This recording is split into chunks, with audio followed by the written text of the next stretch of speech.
Hello बच्चों, math की class में आप लोगों का बहुत बहुत स्वागत है। और आज हम पढ़ेंगे मेंसुरेशन चैप्टर। नहीं मैम, मेंसुरेशन नहीं मैम, बहुत टफ है ये। हाँ मैम, बहुत टफ है। हाँ मैम, कुछ और पढ़ा दीजिए ना आज। नहीं बच्चों, आज मैं आप लोगों का मेंसुरेशन का डर ख़त्म कर दूँगी। तो सब लोग इसके लिए तैयार हो? हाँ बिल्कुल, चलिए तैयार करते हैं। तो हम अपना मेंसुरेशन स्टार्ट करते हैं। इसमें हम पढ़ेंगे क्या होता है त्रिभुज, आयत, वर्ग, वृत्त, समचतुर्भुज, विषम समबाहु त्रिभुज, या ऐसी ही सारी चीज़ें, घन, शंकु, गोला, इन सब के बारे में इसमें हम जानकारी करेंगे। तो हम सबसे पहले इसमें जानेंगे कि वर्ग क्या होता है, आयत क्या होता है, चतुर्भुज क्या होता है। तो इसके लिए आप लोग देखिए बोर्ड की तरफ कि चतुर्भुज क्या होता है। तो मैं आप लोगों को स्टेप बाय स्टेप सारी चीज़ें पढ़ा दूंगी। तो चलें स्टार्ट करते हैं। देखिए बोर्ड की तरफ, चतुर्भुज क्या होता है।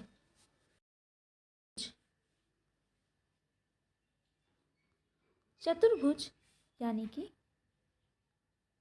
चार भुजाओं से घिरी हुई कोई आकृति। क्योंकि इसका नाम है चतुर्भुज, भुज मतलब भुजाएं, चतुर मतलब चार, चार भुजाओं से घिरी हुई आकृति को चतुर्भुज कहते हैं। चार भुजाओं से घिरी हुई आकृति, घिरी हुई आकृति, उसको हम कहते हैं चतुर्भुज। चार भुजाओं से घिरी आकृति को हम चतुर्भुज कहते हैं। अब कैसे कैसे हो सकते हैं चतुर्भुज? देखिए, एक तो चतुर्भुज ऐसा भी हो सकता है जिसमें सब टेढ़ा मेढ़ा हो लेकिन चार भुजाएं हैं, या ऐसे भी हो सकता है, या पूरा प्रॉपर चौकोर भी हो सकता है। तो इस टाइप में क्या होता है, चतुर्भुज भी कई तरीके के होते हैं। तो हम यहाँ पे सारे चतुर्भुज की बातें करेंगे। पहला चतुर्भुज ये हमारा, और एक है हमारा ये, इन दोनों की बातें करते हैं। देखिए, इससे पहले मैं बता दूं कि ये क्षेत्रफल और ये सब चीज़ें क्या होती हैं। देखिए, क्षेत्रफल क्या होता है, एरिया जिसे बोलते हैं। क्षेत्रफल मतलब कि किसी भी भाग का ये जो पूरा क्षेत्र जो कवर करेगा, जो पूरा स्थान ये घेर रहा है ना, ये क्या है, इसका क्षेत्रफल है। जो ये एक स्क्वायर ले रहा है पूरा अपने नीचे की जगह, ये जितनी जगह ले रहा है उसे हम इसका क्षेत्रफल बोलेंगे। और किसी भी चीज़ का जो क्षेत्रफल होता है वो क्या होता है, उसकी लंबाई और चौड़ाई का गुणनफल होता है। यानी कि इस संरचना में अगर हम इसकी लंबाई और इसकी चौड़ाई का गुणा कर दें तो ये हमारा क्षेत्रफल निकलेगा। इसमें भी अगर हम ये लंबाई और ये चौड़ाई, एक लंबाई और एक चौड़ाई, इनका आपस में गुणा कर देंगे तो निकलेगा इसका क्षेत्रफल। ठीक है, तो ये आयत का क्षेत्रफल होता है लंबाई गुणे चौड़ाई। अगर वर्ग का देखें, वर्ग का भी यही होता है, लंबाई गुणे चौड़ाई, लेकिन इसमें क्या होता है, वर्ग के क्षेत्रफल में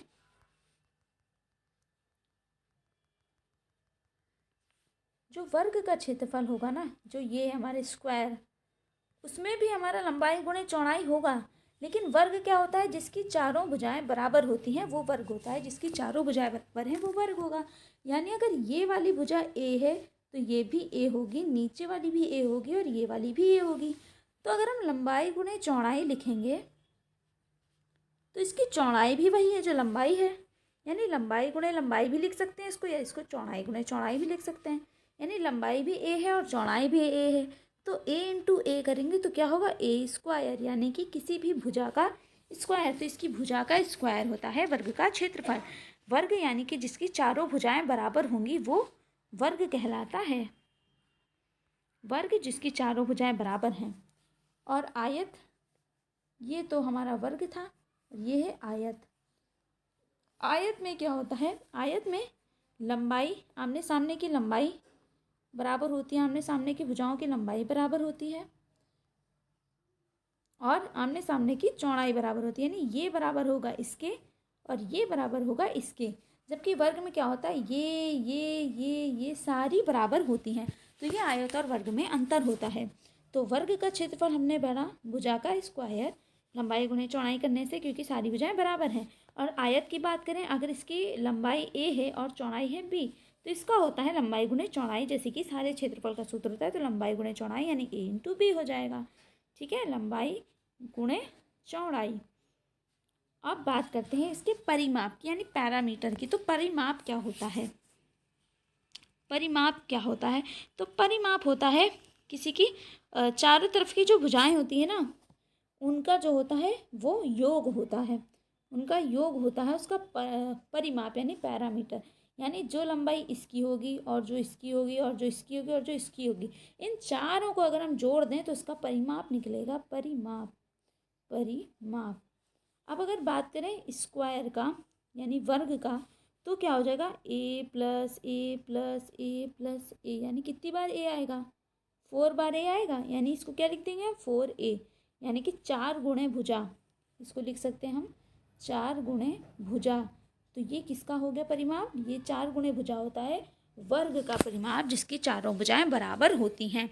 अब बात करें अगर आयत की, आयत का परिमाप क्या होगा? हमें पता है कि परिमाप का मतलब क्या होता है? चारों तरफ की भुजाओं का योग, चाहे वो शेप कैसा भी हो। तो अब हमारा आयत में क्या है? इसके तो ये दो बराबर हैं और ये दोनों बराबर हैं, तब क्या करेंगे? तो परिमाप तो हम वैसे ही लिखेंगे, ठीक है? परिमाप वैसे ही लिखेंगे। लंबाई मान ली हमने a है और चौड़ाई मान ली b है, ठीक है? अब इसका परिमाप कैसे होगा? a plus B, A plus B, फिर प्लस ए ये वाला, और फिर प्लस बी। तो चारों भुजाएं आ गई, a plus B plus A plus B, ठीक। अब 2a हैं तो क्या हो जाएगा? 2a, और 2b है प्लस 2b। ये हम पहले मैथ्स में पढ़ चुके हैं कि ए के साथ ए जुड़ेगा, बी के साथ बी जुड़ेगा, जैसे एक्स के साथ एक्स और वाई के साथ वाई जुड़ता है ना। तो वो अब ये हो गया 2a प्लस 2b। तो हम इन दोनों में 2 को कॉमन ले लेंगे, तो अंदर बचेगा a plus B, 2 into A plus B. यानी कि आयत की जो परिमाप का फॉर्मूला बनता है यहाँ से, वो ये बनता है। आयत के परिमाप का फॉर्मूला यहाँ पे बनेगा 2 गुणे लंबाई प्लस चौड़ाई, 2 गुणे लंबाई प्लस चौड़ाई।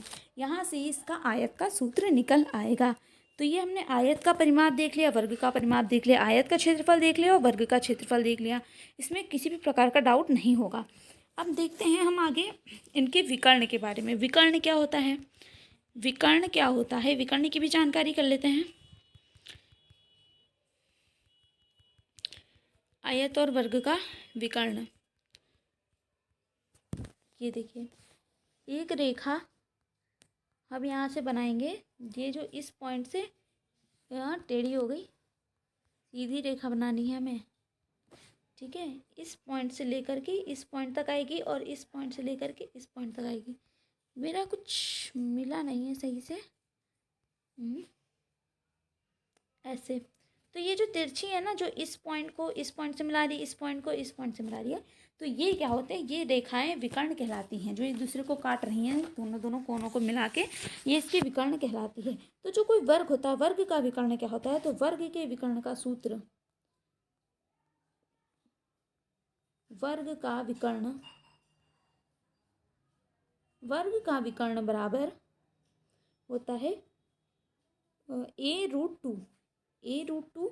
या फिर हम लिख सकते हैं, देखिए एक तो सूत्र होता है a√2 वाला, ठीक है? a मतलब आपकी एक भुजा है और उसको √2 से मल्टीप्लाई कर दे तो हम वर्ग का विकर्ण निकाल सकते हैं।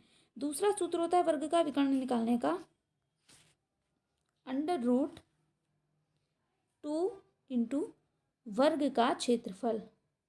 वर्ग का क्षेत्रफल, जो टोटल क्षेत्रफल हमने निकाला था ना भुजा स्क्वायर करके, वो यानी 2 गुणे वर्ग का क्षेत्रफल अंडर रूट में कर लें तो वर्ण का विकर्ण निकलेगा, या फिर वर्ग का विकर्ण निकलेगा a√2 से, a√2 से। अच्छा, अभी हमने त्रिभुज के बारे में नहीं पढ़ा है कि त्रिभुज क्या होता है, अभी हमने सिर्फ वर्ग के बारे में पढ़ा है। और अगर ये देखें ना, तो ये जो काटता है ना, तो ये भी एक ये त्रिभुज आपका बनाएगा और एक ये त्रिभुज बनाएगा, 2 त्रिभुज के भागों में बांटता है। तो जब आप त्रिभुज पढ़ लेंगे ना, तो वहाँ से भी आपको हम बता देंगे कि वर्ग से वर्ग का और कैसे आप विकर्ण आसानी से निकाल सकते हैं, अगर आपको फॉर्मूला नहीं आते तो, ठीक है? अब देखते हैं आयत के विकर्ण के बारे में। तो आयत का विकर्ण कहाँ से आएगा? आयत का विकर्ण यहाँ से चलेगा और ये यहाँ तक, और फिर यहाँ से यहाँ तक, मतलब इस पॉइंट से जो इस पॉइंट तक जाएगा, इंक्लाइन नहीं स्ट्रेट लाइन होगी, स्ट्रेट लाइन यहाँ से लेकर के यहाँ तक, और ये यहाँ से लेकर के यहाँ तक, ये हो गया आयत का विकर्ण। तो आयत का विकर्ण क्या होता है? आयत का विकर्ण होता है अंडर रूट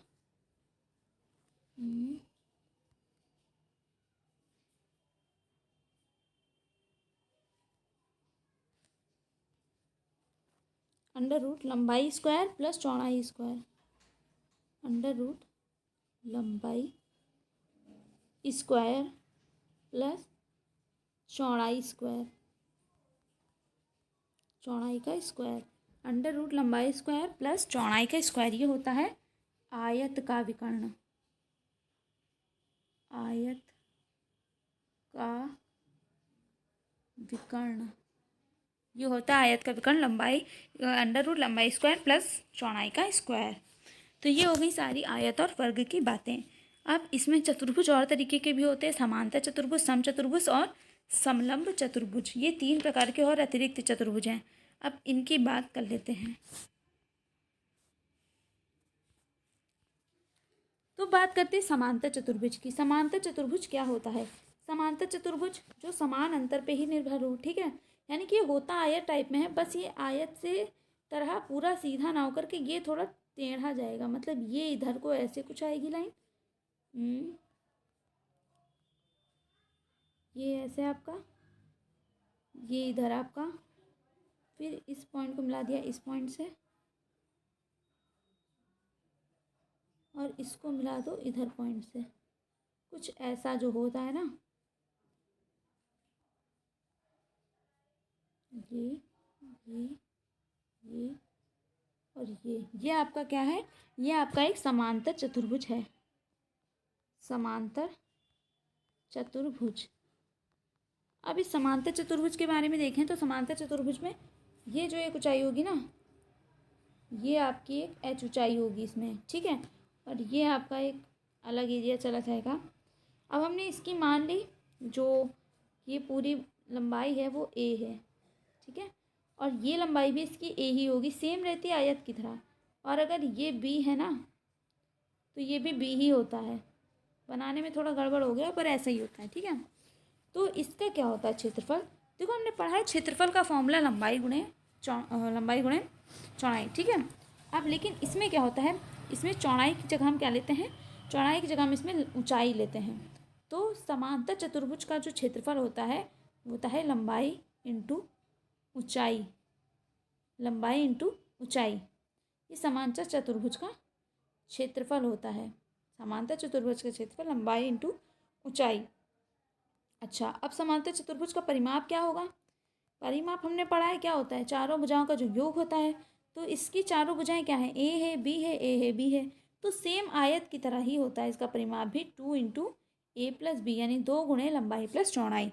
समांतर चतुर्भुज बिल्कुल आयत की ही तरह होता है, तो इसलिए इसमें बस क्या करते हैं हम, सिर्फ आयत की तरह इसमें लंबाई गुणे चौड़ाई ना करके लंबाई गुणे ऊंचाई करते हैं, क्षेत्रफल में परिमाप बिल्कुल सेम आता है।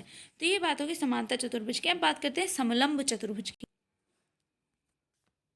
समलंब चतुर्भुज, समलंब चतुर्भुज में क्या होता है, ये कुछ इस टाइप में सेक्शन होता है, तिरछा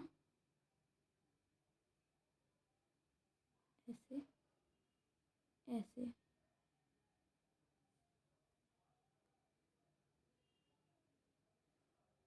ठीक है। तो ये आपका क्या है, ये आपका समलंब चतुर्भुज है, समलंब चतुर्भुज, ये समलंब चतुर्भुज है। इसमें क्या करते हैं हम, 2 ऊंचाइयां ले लेते हैं, एक यहाँ इस पॉइंट से,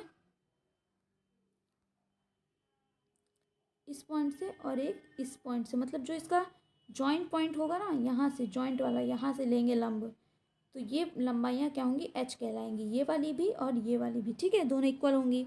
और जो ऊपर के हम लेंगे, ये चौड़ाई ये a होगी, ये a हमने मान ली है, ठीक है, समझने के लिए।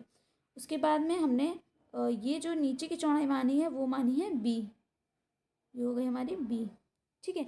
अब इसका कैसे हम देखेंगे क्षेत्रफल, तो इसका क्षेत्रफल का जो फॉर्मूला होता है वो होता है 1/2 into A plus B into H, यानी कि 1/2 गुणे समांतर भुजाओं का योग। ये दोनों भुजाएं समांतर, समांतर का मतलब क्या होता है, समान अंतर पे एक दूसरे के जो सामने सामने जाएंगी, साथ साथ, ऐसी अगर कोई रेखाएं हैं, अगर कोई 2 रेखाएं ऐसे जा रही हैं, एक ऐसी है दूसरी ऐसी, उसी के साथ, जैसे नदी के 2 किनारे होते हैं, ठीक है, तो इसे हम क्या कहेंगे, इसे हम समांतर बोलेंगे, ठीक है, तो इसे हम समांतर बोलेंगे। तो जो ये समांतर दोनों भुजाएं हैं ना, ए वाली इसकी है, बी वाली है, यानी इन दोनों सामने वाली की भुजाओं का जो योग होगा वो, और गुणे इसकी जो ऊंचाई होगी h।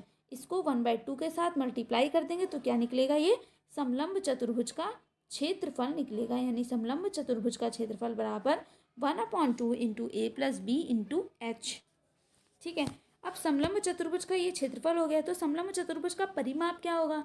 तो परिमाप यानी पैरामीटर के बारे में हमने क्या पढ़ा है, चारों भुजाओं का योग होता है। तो इसमें भी चारों भुजाओं का जो योग होगा समलंब चतुर्भुज का, वही इसका परिमाप होगा। जो इसकी चारों भुजाओं का योग होगा वो इसका क्या होगा, परिमाप होगा। ठीक है, नेक्स्ट देखते हैं। और अभी हमारा लास्ट चतुर्भुज है, इसे बोलते हैं सम चतुर्भुज।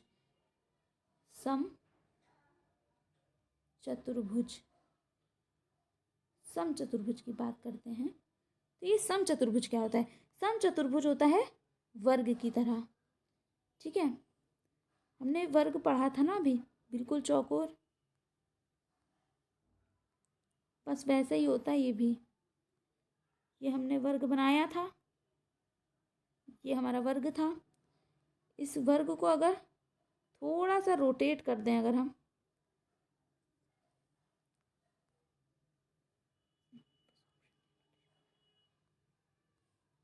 यानी कि अगर हम कुछ ऐसे बना दें, मैं मैनुअली बना रही हूँ, थोड़ी से हो सकता है गड़बड़ हो, ऐसे ऐसे ऐसे। ठीक है, मतलब ये भी 2 सेंटीमीटर है, ये भी 2 सेंटीमीटर है, ये भी 2 सेंटीमीटर और ये भी 2 सेंटीमीटर है। ठीक है, सारी क्या है, 2-2 सेंटीमीटर के मान लिया। ठीक है, तो ये क्या होगा, ये होगा हमारा समचतुर्भुज। बस ये एकदम ऐसे 90-90 डिग्री पे, इसके एंगल 90-90 डिग्री पे हैं। तो ये वर्ग था, लेकिन इसके 90-90 डिग्री पे ऐसे नहीं है। ठीक है, तो ये क्या है, ये हमारा समचतुर्भुज है। ठीक है, हालांकि ये 90 डिग्री ही होते हैं, क्योंकि ये बस इधर से भी उतने ही तिरछे होते हैं जैसे ऐसे हो जाते हैं, तो ये होते हैं 90 डिग्री पे ही हैं। ठीक है, लेकिन आपको ऐसे मतलब सामने से देखकर ये तिरछे अलग पता चलेंगे, ये ऐसे एकदम एग्जैक्ट शार्प नहीं दिखेंगे ऐसे सामने से, ये ऐसे टाइप में दिखते हैं। ठीक है, इसको ही थोड़ा सा रोटेट कर दें तो ये हमारा होता है समचतुर्भुज। अब समचतुर्भुज का क्षेत्रफल क्या होता है, इसके ऐसे विकर्ण डाल दो। ठीक है, तो समचतुर्भुज का क्षेत्रफल होता है 1/2 इंटू दोनों विकर्णों का गुणनफल, दोनों विकर्णों का गुणनफल।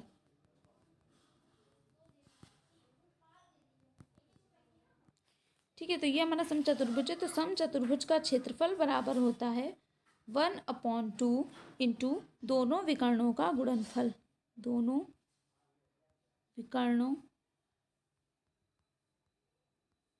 का गुणनफल, दोनों विकर्णों का गुणनफल, ये होता है समचतुर्भुज का क्षेत्रफल। समचतुर्भुज का ये क्षेत्रफल हो गया, तो समचतुर्भुज का परिमाप क्या होता है, तो परिमाप है इसका बिल्कुल कैसा होगा, जैसा हमारा होता है वर्ग का। ठीक है, यानी कि क्या, 4 इंटू भुजा 4a। ठीक है, ये हमने देखा था कैसे आया था, वो हम देख चुके हैं। तो इसका क्या होगा, परिमाप जो होता है समचतुर्भुज का परिमाप बराबर 4 गुणे भुजा, यानी कि 4 इंटू ए। अगर ए भुजा है तो क्या होगा, 4 इंटू ए होगा। ठीक है, 4 गुणे भुजा। तो ये हो गया समचतुर्भुज का परिमाप। अब देखो जो कॉमन पॉइंट्स ये थे इसमें, कि जो हमारा समांतर चतुर्भुज था वो बिल्कुल आयत की तरह था, समांतर चतुर्भुज था आयत की तरह। और जो हमारा समचतुर्भुज है, समचतुर्भुज वो होता है वर्ग की तरह। इससे आप पहचान कर सकते हैं, याद रख सकते हैं कि जो हमारा समचतुर्भुज होता है, यानी कि जिसकी देखो चतुर्भुज क्या है, चारों भुजाओं से घिरी आकृति चतुर्भुज कहलाती है। ठीक है, वर्ग की चारों भुजाएं बराबर होती हैं। समचतुर्भुज ऐसा चतुर्भुज जिसकी चारों भुजाएं बराबर हो, सम यानी बराबर हो, तो वो क्या होगा, समचतुर्भुज होगा। तो वो क्या होता है, वर्ग होता है। तो वर्ग और समचतुर्भुज एक जैसे होते हैं, बस थोड़ा सा जो है चेंज हो जाता है, बस बाकी होते एक ही जैसे हैं, बस थोड़ा सा सामने से देखने में अलग से दिखते हैं बस। और समांतर चतुर्भुज कैसा होता है, आयत की तरह। समांतर यानी समान अंतर पे जो हो, तो वो समांतर ऐसे ऐसे 2 समांतर है ना, ये समांतर और ये समांतर, तो ये क्या है, ये समांतर चतुर्भुज आयत की तरह होता है और समचतुर्भुज वर्ग की तरह होता है। समलंब चतुर्भुज सिर्फ अलग होता है, उसके बारे में मैंने बता दिया है। ठीक है, समलंब कौन सा था, समलंब ये वाला था जो ऐसे वाला होता है। ठीक है, ये इसमें क्या होता है, ये 2 ट्रायंगल्स आ जाते हैं और एक आपका आता है रेक्टेंगल। ठीक है, ये होता है आपका समचतुर्भुज। तो ये अब आया है, सारी बातें हो गई हैं आपकी वर्ग, आयत और चतुर्भुजों के बारे में पूरी जानकारी हो गई है। अब कल की क्लास में हम देखेंगे त्रिभुजों के बारे में, ठीक है, और उसके बाद बहुभुज, उसके बाद और ऐसे धीरे धीरे बढ़ते जाना है। तो ये सारा जितना मैंने क्लियर बताया है, ये देखा आपने कि कैसे हमें समांतर चतुर्भुज, समचतुर्भुज, वर्ग और आयत होता है, ठीक है। सब क्लियर हो गया चतुर्भुज, समचतुर्भुज, आयत और वर्ग के बारे में? Yes ma'am. Yes ma'am. हाँ मैम, समझ में आ गया। ठीक है, इसी तरीके से हम नेक्स्ट क्लास में पढ़ेंगे त्रिभुज के बारे में कि त्रिभुज क्या होता है और हम उसके बारे में कैसे पता लगा सकते हैं, उसका क्षेत्रफल, उसका जो कुछ भी होगा उसके बारे में हम पूरी डिटेल देखेंगे। तो क्या आप मुझे बता सकती हो कि आयत का क्षेत्रफल क्या होता है? मैम, लंबाई गुणे चौड़ाई। Well done. अच्छा, अब जरा तुम बताओ बेटा कि वर्ग का क्षेत्रफल क्या होता है? मैम, हाँ तुम। मैम, वर्ग का क्षेत्रफल होता है भुजा का स्क्वायर। हाँ बिल्कुल सही। अब पीछे बेटा तुम बताओ कि समांतर चतुर्भुज का क्षेत्रफल क्या होगा? मैम, समांतर चतुर्भुज का क्षेत्रफल लंबाई इंटू ऊंचाई होता है। हाँ बिल्कुल, समझ में आ गया ना? Yes ma'am. Yes ma'am. Yes ma'am. ठीक है, तो ये चतुर्भुज और वर्ग और आयत के बारे में है। अब हम अगली क्लास देखेंगे त्रिभुज के बारे में और ऐसे ही सारे के मेंसुरेशन का पूरा चैप्टर खत्म कर देंगे। और इससे रिलेटेड न्यूमेरिकल भी होने हैं, तो जल्दी आप लोग इसको पढ़ के पूरा पूरा तैयार कर लीजिएगा। सारे फॉर्मूले याद नेक्स्ट क्लास में पूछूंगी। Okay. Okay ma'am. Okay ma'am. Okay ma'am. Okay ठीक है, फिर बाय। जय हिंद, जय भारत। लिखते जाइएगा और इस चैनल को सब्सक्राइब करते रहिएगा। चलिए मिलते हैं नेक्स्ट क्लास में।